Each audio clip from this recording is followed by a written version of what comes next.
पितृपक्ष 16 दिनों तक चलते हैं। इस दौरान मनुष्य को पितरों की संतुष्टि के लिए उपाय अवश्य करने चाहिए।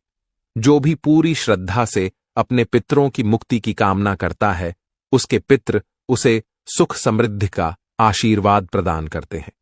हमारी संस्कृति में पूर्वजों का आशीर्वाद प्राप्त करना बहुत ही आवश्यक होता है। पितरों के आशीर्वाद के बिना मनुष्य का कोई भी कार्य सफल नहीं होता है। जो पितरों का श्राद्ध नहीं करता है, उसका कुल नष्ट हो जाता है, और जो अपने पितरों का श्राद्ध तथा तर्पण करता है, वह संसार के सभी सुखों को प्राप्त करता है। भगवान विष्णु से वरदान प्राप्त करके मनुष्य के सभी पूर्वज पितृपक्ष के दौरान उन्हें आशीर्वाद प्रदान करने हेतु पृथ्वी पर आते हैं। वे अपने प्रियजनों द्वारा सम्मान प्राप्त करके बहुत आनंदित होते हैं तथा उनके द्वारा बनाए गए भोजन से संतुष्ट होकर समस्त पितृगण अपने प्रियजनों को आशीर्वाद देकर पुनः पितृलोक में लौट जाते हैं। किंतु यदि कोई मनुष्य पितृपक्ष के दौरान अपने पितरों का आदर सत्कार नहीं करता है, उन्हें भोग नहीं चढ़ाता है और उसके पितृ रुष्ट होकर ही लौट जाते हैं, इससे मनुष्य को पितृदोष लगता है और पितृदोष के कारण मनुष्य को भयंकर दुखों का सामना करना पड़ता है। गरुड़ पुराण के अनुसार किसी तीर्थ स्थान पर पितरों के तर्पण और श्राद्ध का विशेष महत्व होता है। ऐसी मान्यता है कि गया और बद्रीनाथ या प्रयाग में श्राद्ध करने से पितरों को मोक्ष की प्राप्ति होती है। इसके अलावा जिन लोगों को विशेष स्थान पर श्राद्ध करना संभव नहीं है, वह घर के किसी भी पवित्र स्थान पर कर सकते हैं। लेकिन ध्यान रहे, पितरों का श्राद्ध शाम के समय अथवा रात्रि के समय कभी नहीं करना चाहिए। पितरों का आवाहन और पूजा केवल दिन में करनी चाहिए। रात्रि में आवाहन करने में नकारात्मक शक्तियां घर में प्रवेश कर सकती है, अथवा जो पितृप्रेत योनि में होते हैं वे घर में प्रवेश कर सकते हैं, जिससे घर में दुर्घटनाएं होने लगती हैं। आइए जान लेते हैं गरुड़ पुराण के अनुसार मनुष्य को अपने पितरों को प्रसन्न करने के लिए कौन से महत्वपूर्ण उपाय करने चाहिए। सबसे पहला उपाय, पितृपक्ष के दिनों में लोग मृत आत्माओं का आवाहन करते हैं, जिस कारण से पितरों के साथ अन्य प्रेत आत्माएं भी घर में प्रवेश करने का प्रयास करती है। ये प्रेत आत्माएं घर में भयंकर शोक की स्थिति निर्माण कर सकती है। इसीलिए पितृपक्ष में अपने घर के मुख्य द्वार के सामने जल का छिड़काव करे। इससे पितृगण अत्यंत संतुष्ट होते हैं और नकारात्मक शक्तियां घर में प्रवेश नहीं कर पाएंगी। दूसरा उपाय, पितृपक्ष में पितरों की संतुष्टि के लिए भोजन बनाया जाता है, लेकिन कुछ लोग इस भोजन को केवल पितरों की तस्वीर के सामने रख देते हैं। पितृ इस भोजन को ग्रहण नहीं कर पाते, इसीलिए आप थोड़ा सा भोजन गौमाता को, कुत्ते को अथवा कौवे को अवश्य खिलाए, जिससे यह भोजन आपके पितरों को प्राप्त हो सके। तीसरा उपाय, पितृपक्ष में पितरों को प्रसन्न करने के लिए उनकी तस्वीर के सामने शुद्ध घी का दीपक अवश्य जलाए और अपनी भूल के लिए क्षमा मांगकर उनका आवाहन करे। आपके पितृदेव आपकी सभी गलतियों को माफ करके आपको आशीर्वाद प्रदान करेंगे। चौथा उपाय, यदि आप किसी कारणवश पितृपक्ष में श्राद्ध आदि कर्म न कर पाए, तो पितृपक्ष में दक्षिण दिशा में पितरों के लिए एक दीपक जलाए, गौमाता को रोटी खिलाए और आप जिस किसी भी स्थान पर मौजूद हो, दक्षिण दिशा में मुख करके अपने पितरों से क्षमा मांग ले। पांचवा उपाय, भगवान श्री कृष्ण कहते हैं, जो मनुष्य अपने मृत परिजनों के लिए तिल का दान करता है, वह समस्त पापों से मुक्त होकर वैकुंठ में जाता है। इसीलिए अपने पितरों का आशीर्वाद पाने के लिए आप पितृपक्ष में तिल का दान अवश्य करें। छठा उपाय, पितृपक्ष में भूल से भी नीम का पेड़, बरगद का पेड़ और पीपल का पेड़ नहीं काटना चाहिए। इससे मनुष्य को पितृदोष लगता है।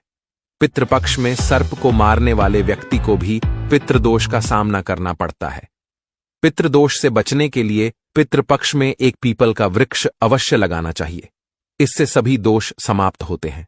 सातवां उपाय, पितरों को प्रसन्न करने के लिए पितृपक्ष में तुलसी को तिल मिश्रित जल चढ़ाकर भगवान श्री हरि विष्णु से अपने पितरों की शांति के लिए प्रार्थना करें और ओम नमो भगवते वासुदेवाय नमः इस मंत्र का उच्चारण करें। इससे आपके समस्त पितृगण जिस किसी भी स्थान पर होंगे, उनकी आत्मा को शांति प्राप्त होगी। आठवां उपाय, यदि आपको आपके पितरों की मृत्यु की तिथि पता नहीं है, तो आपको पितरों के लिए सर्वपितृ अमावस्या के दिन श्राद्ध कर्म करने चाहिए। सर्वपितृ अमावस्या को पीपल के पेड़ में काले तिल, सफेद फूल तथा चंदन चढ़ाने से पितृदेव संतुष्ट होते हैं। आइए अब जानते हैं गरुड़ पुराण के अनुसार ऐसे वह कौन से व्यंजन है जो आपको पितरों के लिए बनाने चाहिए। सबसे पहले है दूध और चीनी से बनी खीर। पितरों के लिए अगर आप बहुत सारे व्यंजन ना बना पाए या आपकी परिस्थिति इस अनुकूल ना हो तो पितरों की तृप्ति के लिए आपको दूध और चीनी से बनी खीर अवश्य बनानी चाहिए, जिसमें सूखे मेवे डालकर पितरों को भोग चढ़ाएं। इस व्यंजन से उन्हें सबसे ज्यादा आनंद मिलता है और वे प्रसन्न होकर ही आपके द्वार से लौटते हैं। दूसरी चीज है कद्दू की सब्जी। गरुड़ पुराण के अनुसार कद्दू की सब्जी पितरों को अधिक प्रिय होती है। कद्दू को सात्विक व्यंजन माना जाता है जो श्राद्ध और प्रसाद में अक्सर परोसा जाता है। अगर आप भी श्राद्ध का भोजन बना रहे हैं तो कद्दू की सब्जी अवश्य बनाएं और पितरों का आवाहन करते हुए उन्हें अर्पण करें। तीसरी चीज है शुद्ध घी की रोटी। पितृपक्ष में पितरों के लिए शुद्ध घी से बनी रोटी अवश्य बनाएं और पितरों को याद करते हुए एक रोटी कौवे को और 2 छोटी रोटियां बनाकर गाय और कुत्ते को खिलाएं। इससे आपके पितृगण जिस भी रूप में धरती पर उपस्थित होंगे वे तृप्त होकर आपको अवश्य आशीर्वाद देंगे। चौथी चीज है पीली मूंग दाल और सफेद उड़द दाल। इन 2 दालों का उल्लेख गरुड़ पुराण में खास तौर पर किया गया है, जिसमें इन 2 दालों से बनने वाले व्यंजन चाहे वो मीठे हों या नमकीन अवश्य ही पितरों के लिए बनाने चाहिए। अगर आप उनकी श्राद्ध तिथि पर इस व्यंजन को बनाते हैं तो आपके पितृगण अत्यंत संतुष्ट होंगे। इसके अलावा गेहूं से बनी पूरी, मीठी गुड़ की रोटी, मीठे केसर वाले चावल, काले चने और बेसन से बनी चीजें भी पितरों के लिए बनाई जाए तो पितृ प्रसन्न होकर उन्हें ग्रहण करते हैं। आइए अब जानते हैं भोजन कैसे बनाना चाहिए। जैसे हम ईश्वर का भोग बनाते समय उस भोजन को नहीं छकते अथवा उसे झूठा नहीं करते हैं, ठीक उसी प्रकार से हमें पितरों का भोजन भी उन्हें अर्पण करने से पहले झूठा नहीं करना चाहिए। भोजन बनाने से पहले आपको पूरी तरह से शुद्ध होना चाहिए। बिना स्नान किए आपको पितरों का भोजन नहीं बनाना चाहिए और जो स्त्री मासिक धर्म में हो उस वक्त भी उन्हें पितरों के भोजन को नहीं बनाना चाहिए। ऐसा भोजन पितृ स्वीकार नहीं करते हैं। पितृ भोजन बनाने से पहले रसोई घर को गंगा जल से स्वच्छ कर लेना चाहिए और यदि गंगा जल ना हो तो साधारण जल छिड़क कर पहले स्वच्छ कर लेना चाहिए। उसके बाद ही भोजन बनाना चाहिए। भोजन बनाने से पूर्व इस मंत्र का जाप अवश्य करें, ओम पितृदेवाय नमः। आइए अब जानते हैं पितरों को किस प्रकार का भोजन नहीं चढ़ाना चाहिए।